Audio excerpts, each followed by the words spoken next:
Hi everyone, welcome back to Motivate.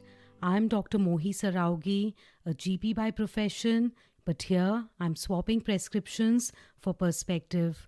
I wanted to take a moment to talk about something that's personally meaningful to me. Tomorrow, the 23rd of January, marks a day that's widely celebrated across India in devotion to Goddess Saraswati. She's traditionally associated with learning, wisdom, creativity, and how we care for the mind. This day also marks the beginning of the spring season in India and is considered one of the most auspicious days for new beginnings, from starting a new task to beginning a creative journey or celebrating unions and partnerships. At the heart of it all, everything comes back to learning. Before I go any further, I want to be clear about one thing. I'm not sharing this to promote faith. What has always fascinated me is how different cultures understand learning, curiosity, and the human mind, and how much of that understanding aligns quietly with what science later confirms. In Indian tradition, Goddess Saraswati is worshipped where learning is alive in schools, music spaces, libraries, hospitals, research units, even at home. That detail has always stood out to me. Learning extends far beyond classrooms, showing up wherever attention, effort, and growth are involved. It probably explains why students, teachers, artists, doctors, and musicians feel a special connection to this day, the day traditionally associated with the arrival of Goddess Saraswati, and why exam season suddenly feels very spiritual. The imagery around Goddess Saraswati reflects this focus on learning. She's depicted dressed in white, often symbolically understood as calm, clarity, and a mind open to learning, much like a blank page waiting to be written on. In her hands, she holds a veena, a classical Indian string instrument. Her holding this instrument reflects something important about learning. The veena isn't played in haste, it asks for balance, rhythm, patience, and practice. Saraswati is also associated with speech, singing, and the power of voice, articulation, rhythm, expression, words that land well, sounds that carry meaning and comfort. Ideas move from the mind into the world through conversation, speech, music, and writing. A thought becomes real only when it can be shared. In many depictions, at her feet flows a river, symbolizing a mind that keeps moving and renewing itself. In many traditional descriptions, she's shown seated on a white or pink lotus, a symbol of purity and knowledge blooming even in complex circumstances. Some images include a swan beside her, often linked to discernment, knowing what matters and what doesn't. On this day, pens come out, musical instruments are put to rest as a gesture of gratitude and for blessing. Books come out, and yes, the maths book usually features quite prominently, possibly as a polite request for mercy. Growing up, celebrations like this were always a big deal in our home. The idol being brought in, the excitement. One of my fondest memories associated with this day is wearing my first sari, the iconic Indian outfit. I managed to tear it quite efficiently at school and returned home in floods of tears. That episode required endless reassurance from my mum that it could be repaired and a truckload of stationery promised by my dad. Sometimes encouragement comes in very practical forms, and sometimes bribery works, especially with children. What stays with me about this day isn't just the ritual, it's the shared pause, a collective respect for learning, a reminder that knowledge isn't about results or rankings, it's about growth, responsibility, and care for the mind. And that brings me to today's episode. While I bow my head in gratitude for guidance, curiosity, and the endless beauty of learning, today's conversation is grounded firmly in science. We are going to talk about the brain, how memory works, how learning changes the mind, how it adapts across different stages of life, and why this matters clinically and personally. No mysticism, no shortcuts, just science, real world experience, and what decades of research tells us about how learning shapes who we become. So let's begin. Let's talk about memory. If memory were honest, it would start every sentence with, I think. But memory doesn't do that. Memory speaks with confidence. It makes eye contact and it says, I remember this perfectly, even when it absolutely doesn't. As clinicians, we learn this early, listening to the same story told three different ways across three visits, each time with complete sincerity. Memory isn't a recording device, it's a narrator, sometimes a poet, occasionally a dramatist, and very often an editor with very strong opinions. And biologically, memory is not a single thing, it is an active, distributed process. Let's zoom out and start with the brain now. The human brain weighs about 3 pounds. It makes up roughly 2% of our body weight, yet consumes about 20% of our oxygen and glucose. The brain runs on three things: glucose, oxygen, and gossip. Glucose fuels neurons, oxygen keeps them alive, and gossip, social interactions, shared stories, is one of the most powerful drivers of learning and memory. We encode what we repeat, and we repeat what matters to us. The brain contains approximately 86 billion neurons. Each neuron is a living cell that communicates by sending electrical signals down long branches and chemical messages across microscopic gaps called synapses. So, what actually happens at a synapse? Electrical activity arrives at the end of the nerve cell, the neuron. Chemical messengers, neurotransmitters like glutamate, dopamine, acetylcholine cross the gap. Receptors on the next neuron respond, and the signal continues. Learning happens when the strength of these connections changes. When two neurons are activated together repeatedly, their connection strengthens. This is called synaptic plasticity. Over time, networks become easier to activate again. This is how experience leaves a footprint. A helpful image is a city at night. Streets light up together. The more often the same streets light up together, the easier it becomes for traffic to flow there again. That's memory. No single neuron contains your first birthday. That memory exists as a pattern: colors, sounds, faces, emotions, all distributed across networks.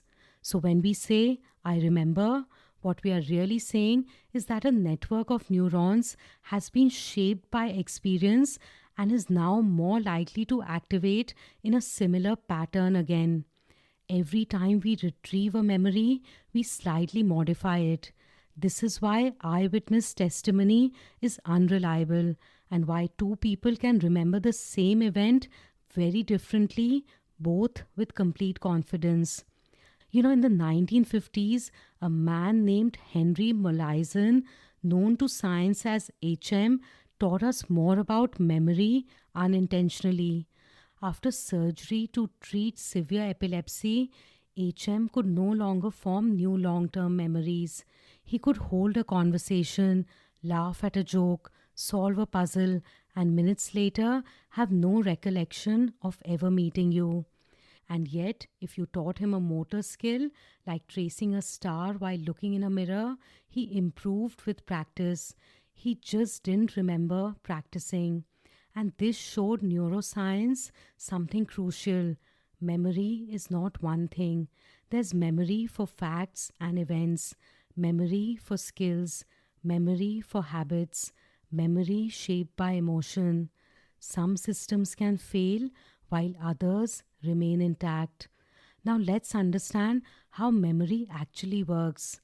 At its core, memory unfolds through processes, not places. There are four key steps that build memory through learning: encoding, consolidation, storage, and finally retrieval. Each of these steps is biologically distinct. Each can be influenced, strengthened, or disrupted. And understanding this is what allows memory to feel less frightening and far more workable. Encoding describes how experience enters the nervous system. Attention is the gatekeeper here. The prefrontal cortex, the area behind your forehead, helps decide what is worth noticing. When attention is scattered, encoding is shallow. When attention is engaged, encoding is stronger. Next comes consolidation. Consolidation describes how memories stabilize over time. Memory formation doesn't end when the experience ends, it continues afterwards. Sleep plays a major role here. During deep sleep, the brain replays recent patterns. Connections that matter strengthen, others quietly fade. Children who are chronically sleep deprived don't just get cranky, they lose access to memory consolidation. Adults do too, with slightly less drama and significantly more coffee. Then there is retrieval. Retrieval activates memory and each attempt reshapes access. Successful recall and failed recall both teach the brain. The pathway becomes more available with practice. Trying to remember strengthens memory more than rereading it. This feels counterintuitive and slightly unfair, but neurologically it's training. For children, retrieval looks like explaining things aloud, teaching someone else, answering questions without notes, retelling stories from memory. For adults, it means testing ourselves gently rather than relying entirely on external aids. The mistake matters, the correction matters more. Memory grows where effort lives. And that's why people remember an insult from 12 years ago with astonishing clarity, yet forget what they ate yesterday. The brain's priorities can be inconvenient, but they are consistent. Embarrassment is remembered with great enthusiasm. Your keys, apparently, have not earned the same emotional status. Now let's place the key brain regions involved in memory into this picture. Different parts of the brain contribute to memory and they don't all do the same job. The hippocampus, which sits deep within the temporal lobe, acts as an organizer. It binds together sights, sounds, emotions, and context into a clear memory and then supports the gradual distribution of those memories across the brain's cortex. Sleep deprivation, stress hormones, low oxygen, and aging all affect its function. That's why people under prolonged stress often report poor memory, even when intelligence and motivation are intact. Over time, many memories become less dependent on the hippocampus and are stored more broadly across the cortex, distributed through networks involved in perception, language, and meaning. Memory isn't moved to one shelf, it's woven into how we recognize, interpret, and understand the world. Then there's amygdala, a small almond shaped structure that acts as an emotional amplifier. When an experience carries emotional weight, fear, joy, embarrassment, novelty, the amygdala enhances consolidation. The brain marks the event as important. This is why emotionally charged moments are remembered more vividly, sometimes uncomfortably so. The prefrontal cortex supports working memory, attention, planning, and effortful retrieval. Stress and fatigue shrink it further. This is why multitasking feels productive but consistently performs poorly. The brain can switch tasks, it can't truly hold many at once. And then there are the systems for skills and habits. The basal ganglia and cerebellum support procedural memory, cycling, handwriting, playing an instrument, routines learned through repetition. This is why someone may forget a recent conversation yet still cook a meal flawlessly, or why music can survive long after names begin to fade. Different systems, different tools, different vulnerabilities, different strengths. Now, very briefly, let's understand the term neuroplasticity. It simply means that the brain can change with experience. When we say the brain expands with learning, we are not talking about size. If the brain were truly expanding inside the skull, that would be a medical emergency. This expansion is functional. Synapses strengthen, networks become more efficient, new connections form, existing ones become better organized. The brain doesn't grow bigger, it grows better connected. That's why learning a new skill feels effortful at first and automatic later. The pathways are being built, reinforced, and refined. Neuroplasticity is quiet, it's cumulative, and it's deeply reassuring. Children show this beautifully. If adult brains are well paved highways, children's brains are open fields with tall grass, waiting for paths to be walked. Every repetition presses the grass down a little more. That's why children remember strange things. Not the entire day, but the moment the balloon escaped and flew into the sky. Not the full lesson, but the joke the teacher made. Emotion acts like a highlighter pen for the brain. During early development, synaptic density is high. The brain produces more connections than it will eventually keep. Experience determines which survive. Repetition strengthens pathways. Neglect weakens them. Childhood isn't just about learning information, it shapes the architecture of the brain.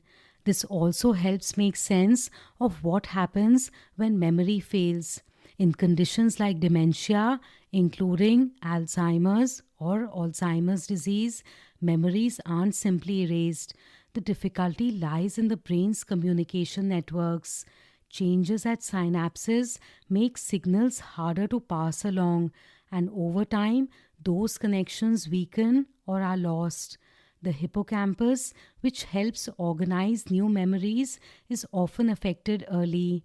That's why forming new memories becomes difficult first, while older skills and habits may remain intact for longer. Different dementias affect different networks, which is why symptoms vary. We won't explore these conditions in detail today. What matters here is this: memory problems in dementia reflect changes in brain networks, not effort, intelligence, or willpower. I talk about memory because this is what walks into general practice every day as brain fog, poor concentration, exam anxiety, menopause, burnout, concern about children's learning, worry about aging parents, fear of dementia, or the quiet sentence, I don't feel as sharp as I used to. Memory sits at the intersection of physical health, mental health, lifestyle, and aging. A GP sees memory across the lifespan, not in isolation. And this is a conversation I often have with patients. Someone presents with brain fog or poor focus caused by something very real: anemia, thyroid imbalance, menopause, prolonged sleep deprivation. We identify it, we treat it, blood levels improve, hormones stabilize. On paper, things look better. And then they say, but my memory still isn't back. This is often the moment people brace themselves, expecting to be told it's all in your head, or feeling they've been fobbed off. Sometimes that message didn't even come from a doctor, but from a well meaning, tired family member saying, You're better now, you should be fine. But when memory difficulties follow illness or hormonal change, the symptoms are real. During that period, the brain adapts, attention narrows, confidence shifts, and certain pathways are used less often.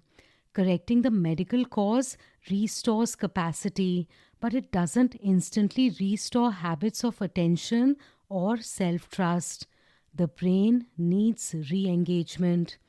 Retraining memory is rehabilitation, just like muscles need after injury or trauma. Neural pathways recover through gradual use, repetition, and reassurance. The fog is real, the struggle is real, and this isn't dismissal. It's recognizing that the brain is a physical, biological organ that learns, adapts, and improves with care and practice. When people understand this, fear softens, self blame eases, and the process becomes far less frightening and far more empowering. Let's talk about how to improve memory. There's never a single trick. Memory improves through habits, habits that repeatedly invite the brain to engage, retrieve, and connect. The principles are simple, the impact is cumulative. So, here are my top 5 evidence based tips, first for children and then for adults. For children, number one, encourage handwriting. Handwriting matters. Writing by hand activates motor, sensory, visual, and language areas of the brain together, creating stronger and more durable memory traces. This doesn't mean avoiding technology, it means not letting handwriting and its benefits disappear. Writing slows the brain just enough to deepen encoding. And yes, this applies to adults too. Try writing instead of saving everything on your phone. You'll notice the difference within days. Number two, ask children to retell, not just reread. Memory strengthens through retrieval. Ask children to explain what they learned, retell a story, or teach someone else. The effort of recalling information builds stronger pathways than rereading notes. Struggling here is training, not failure. Number three, use memory games and puzzles. Simple games build attention, working memory, and cognitive flexibility. Think memory matching cards, jigsaws, logic puzzles, and pattern games. Board games matter, not just iPads. They don't need to be expensive or complicated. Widely loved examples include Simon Says, age appropriate jigsaws, Uno, Connect 4, Sequence for Children, Guess Who, Battleship, chess, and card games like Go Fish or Rummy. Playing cards aren't trivial, they are doing serious cognitive work. Number four, make learning emotional and meaningful. We discussed that emotion acts like a highlighter for the brain. Curiosity, humor, storytelling, and play all enhance memory. Children remember what feels interesting or personally relevant, not necessarily what feels important to adults. Number five, protect the basics: sleep, nourishment, and emotional regulation. Memory struggles often reflect exhaustion, hunger, stress, or overwhelm. Start with these foundations. They matter for all children and they matter for all the adults supporting them too. Supporting a child's memory often strengthens your own in the process. Learning is a shared transaction. Now for adults. Number one, learn something new regularly. Novelty drives neuroplasticity. A language, an instrument, a skill, a new topic, even a new route challenges the brain to form new connections. The goal is not to be a master, it's engagement. Number two, practice retrieval, not repetition. Test yourself gently. Recall before looking things up. Explain ideas out loud. Retrieval strengthens memory far more than rereading for names, facts, and everyday information. And yes, handwriting helps here too. Number three, protect your sleep. Memory consolidation happens during sleep. This is not optional rest, it's biological work. Number four, move your body. Physical activity supports blood flow, mood, sleep, and cognitive resilience. Memory reflects whole body health. And finally, number five, reduce mental noise. Attention is the gateway to memory. Mindfulness, stillness, breathing exercises, and moments without constant input help the brain encode more efficiently. Even 5 minutes a day can make a noticeable difference within a week. If you have children, please inculcate these habits in them too.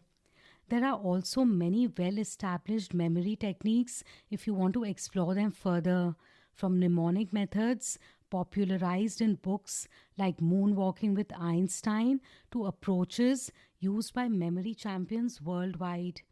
People like Nelson Dellis, a multiple time US memory champion, have shown very clearly that memory is trained, not gifted. His work, including child friendly approaches, is genuinely helpful. One of his books I can recommend is Memory Superpowers. It's written for children, but honestly, it works beautifully for adults too. It uses imagery, association, and storytelling to make memory active, playful, and far less pressured. I've used it myself, and the Kindle version costs about £2. You can thank me later. So, if you take one thing from today, let it be this: memory and learning are living processes. They are built, supported, practiced, and relearned, not simply stored away. They are shaped by attention, practice, rest, and how kindly we treat the brain.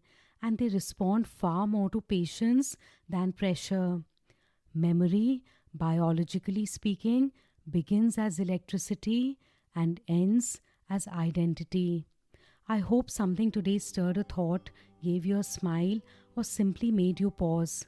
Thank you for listening. I'm Dr. Mohi. Until next time, stay motivated.